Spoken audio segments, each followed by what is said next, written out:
All right, it's a beautiful Monday morning, and it's time to talk sports on TVC Breakfast. To begin with the Euro Leagues, Manchester United made a winning start to life under interim boss Ralf Rangnick, thanks to Fred's 77th minute winner. A more energetic United display looked like going unrewarded against dogged Crystal Palace until Fred struck first time from Mason Greenwood's lay-off to send a superb 20-yard effort curling over Vincent Guaita and into the top corner. It was only Fred's second goal of the season and the first time since the middle of September that United have recorded back-to-back league wins. The victory means that Rangnick has emulated 3 of United's other 4 new managers since Sir Alex Ferguson retired in 2013 by winning his first match at home.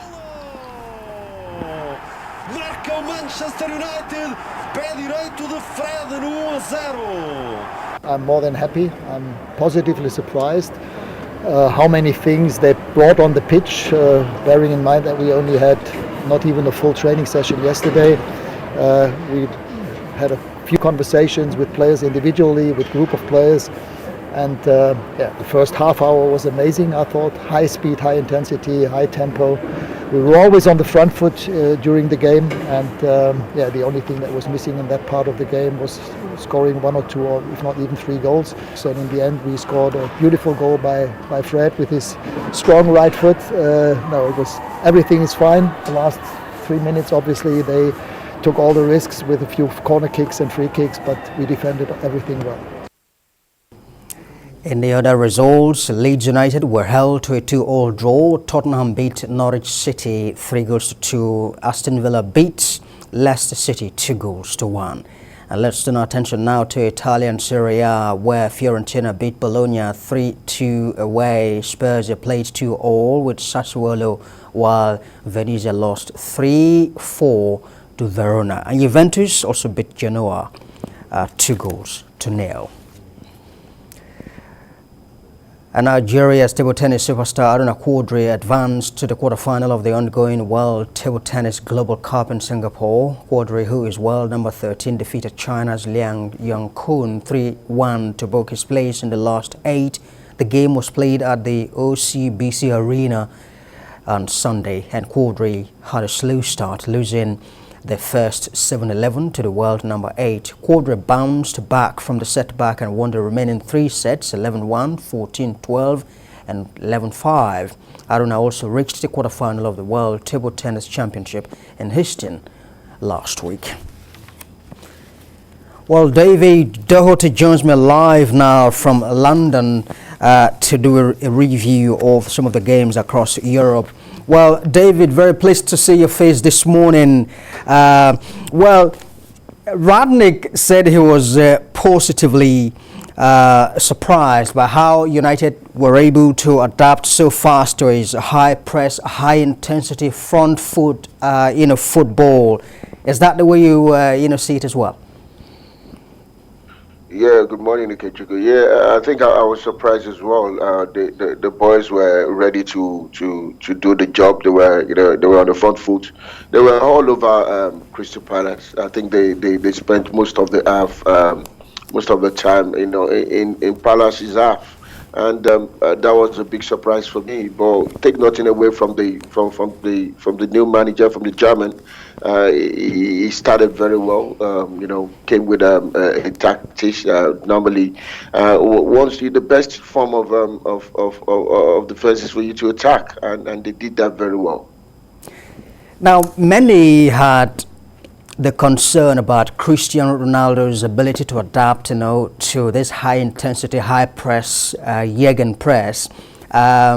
This was a concern that many expressed in the early days before the appointment of Rangnick. But as I said yesterday, he too, said that Cristiano Ronaldo's work rate on and off the pitch was amazing. Absolutely, I think it's spot on. Ronaldo, despite his age, he's still able to do that. He was able to do the running. He was able to do the pressing. and even he would have scored as well. But I mean, Crystal Palace was all over there. I think they were sitting at the back, relying on counter attack. That actually made it a bit difficult, for that space to be created. But take nothing away from Man United, they actually did the job at the end with that beautiful call from Fred. Thomas Tuchel at Chelsea arrived at the scene within a short period of time, 4 months thereabout, was able to win the Champions League, the Super Cup as well. Do you think that Rangnick can bring success to United as well within this short period of time that he's got as interim manager? I think it's possible, but the question is, this is Premier League. We've got great and experienced managers in place. Everyone is actually up on their game.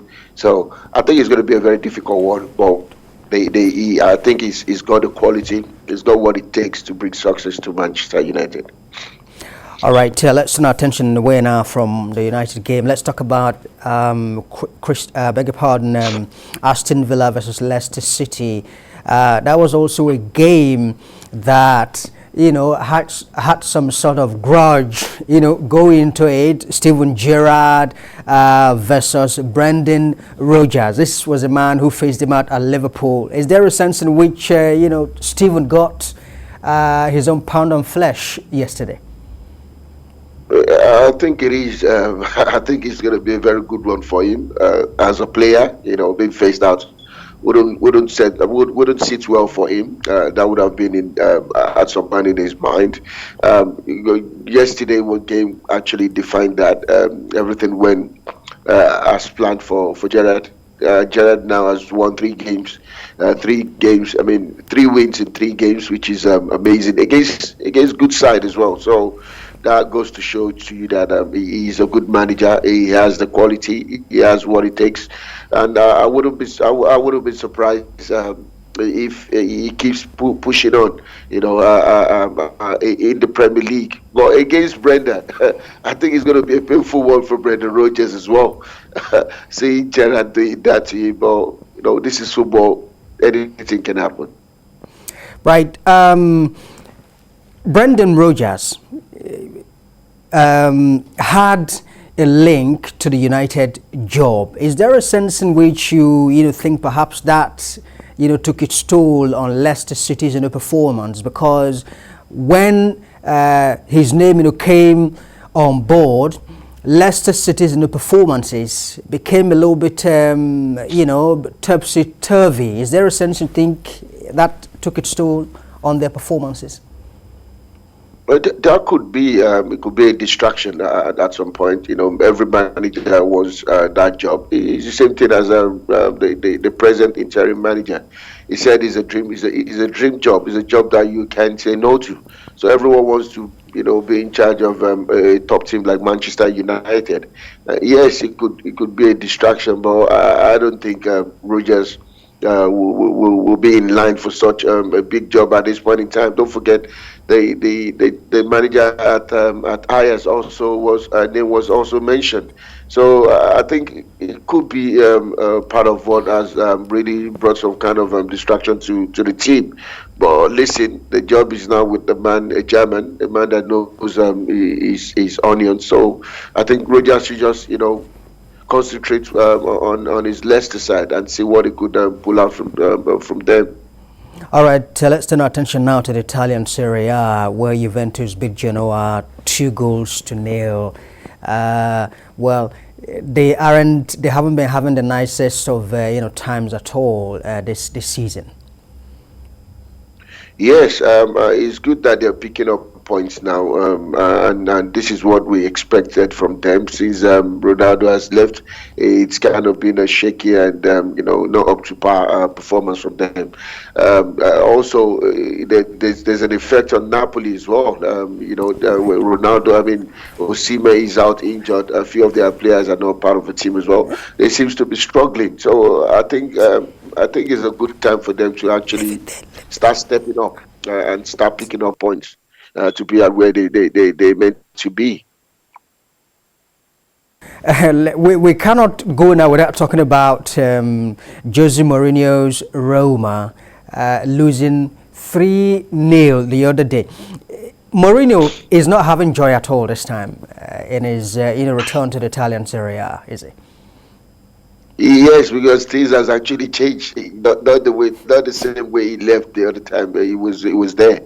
So this is football. These are the things you see. The whole game, the whole system approach is changing. So everyone is actually, trying to work towards the best for their team. So I think Jose should just, try and focus more on getting more points and winning more games. I think that way it will be much more better for him. All right, David Doherty, always interesting having you talk sports with us on TVC Breakfast. Many thanks indeed for sharing your thoughts with us this morning. Thank you. Thank you very much for having me. Thank you.